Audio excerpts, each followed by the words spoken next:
औज़ुबिल्लाहिमिनश्शैतानिर्रजीम बिस्मिल्लाहिर्रहमानिर्रहीम। मैं Mohammad Ashraf Bhat, teacher government high school Shanu, 10वीं जमात के बच्चों को उर्दू की क्लास पढ़ाने जा रहा हूँ। प्यारे बच्चों, अस्सलाम वालेकुम। आप जानते हैं कि हमने खाका निगारी की पढ़ाई मुकम्मल की और उसके सवालात भी लिखे। अब आज हम दूसरा मौजू इंशाया पढ़ने जा रहे हैं।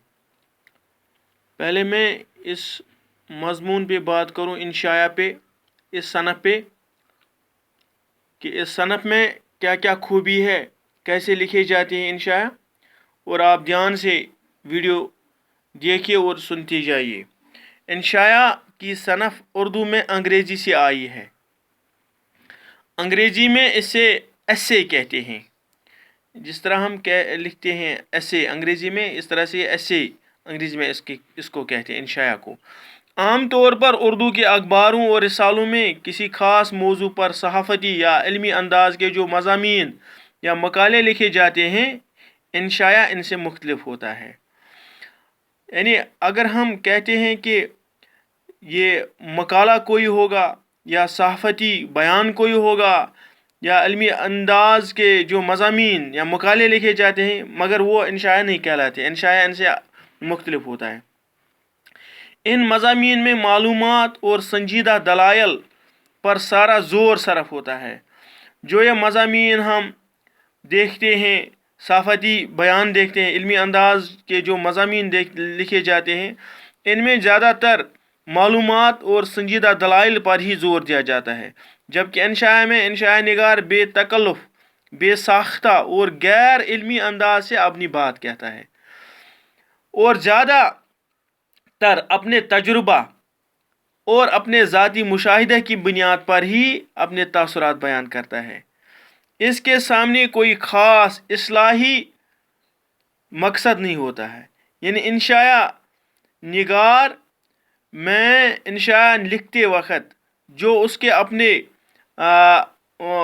उसके अंदर जो उसका तजुर्बा होता है, यानी वो अपने तजुर्बात की बुनियाद पर वो तासुरात बयान करता है, अपने मुशाहिदे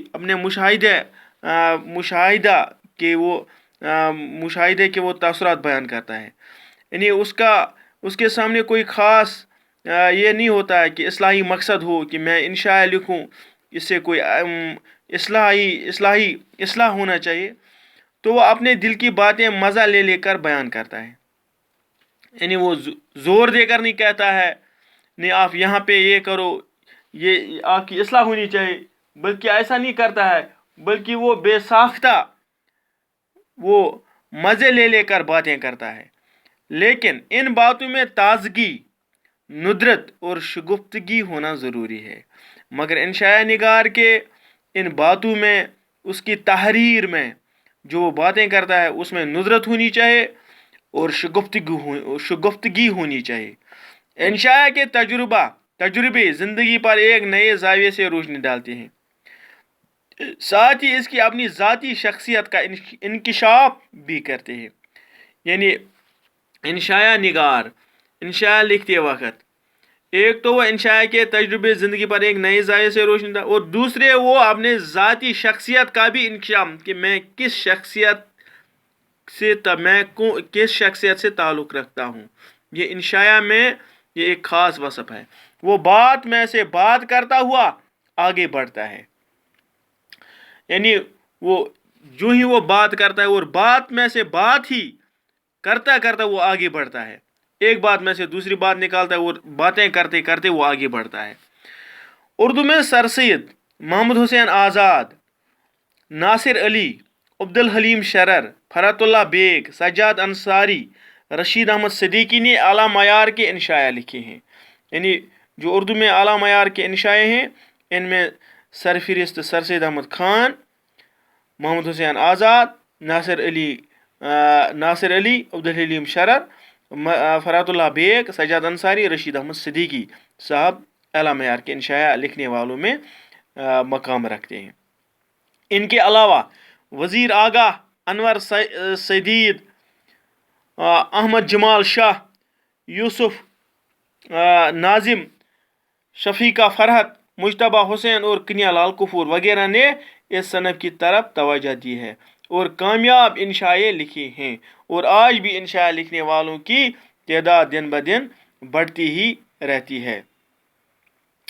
अब जो हमने अपनी इस किताब में जो हमारे किताब में दर्ज इंशाया है, वो जो सर सैयद अहमद खान साहब ने इंशाया लिखा है वो है खुशामद।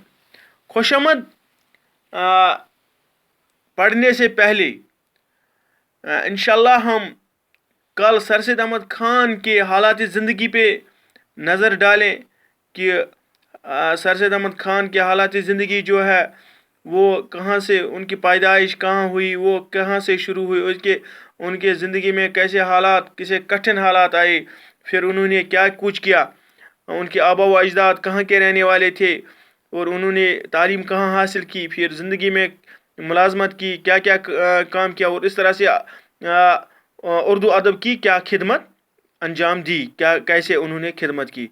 तो उसके बाद हम इंशाल्लाह अपने इस सबक में जो हमारे इस सिलेबस में खुशामद इंशा लिखा गया है सर सैयद अहमद खान साहब का, तो उसके बाद वो पढ़ेंगे। आज इतना ही, इंशाल्लाह कल हम फिर ये खुशामद और सर सैयद अहमद खान के हालात ज़िंदगी पे नज़र डालेंगे। आज इतना ही। वसलम, अस्सलाम वालेकुम।